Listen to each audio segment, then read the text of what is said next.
paborito mong pamatid-uhaw?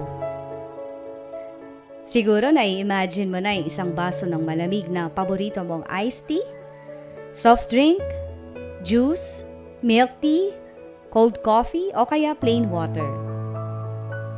Alam mo bang ayon sa science, ang pinakamainam na thirst quencher ay ang tubig. At sa oras na makaramdam ka ng uhaw, ikaw pala ay dehydrated na o nawala na ang 1-2% ng tubig sa iyong katawan.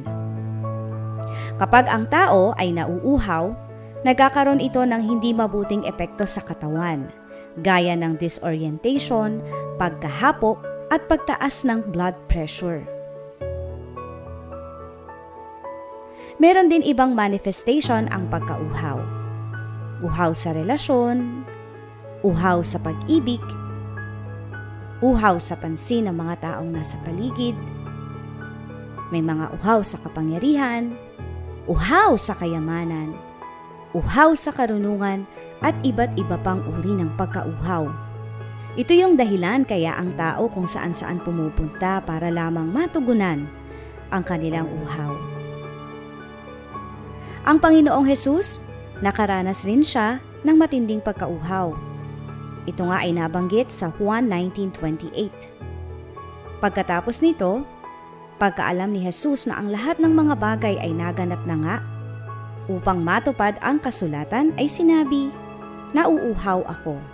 Sa tagal na ng kaniyang pagkabilad, sa haba ng nilakad, habang siya ay nakabayubay sa krus ng Kalbaryo, ito ang kaniyang nasabi, "Nauuhaw ako."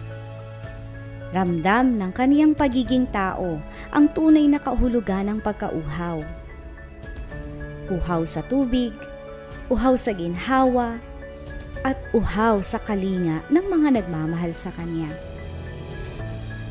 Yung sinambit na to ng Panginoong Hesus, isang malinaw yan na palatandaang alam niya ang dinaraanan natin bilang mga tao. At siya, bilang isang ganap na Diyos, ay maaasahan natin na lubos niya tayong naiintindihan, lalong-lalo na sa ating mga paghihirap. Sabi niya nga sa Juan 4:14, "Ngunit ang sino mang umiinom ng tubig na ibibigay ko sa kanya ay hindi na muling mauuhaw kailanman.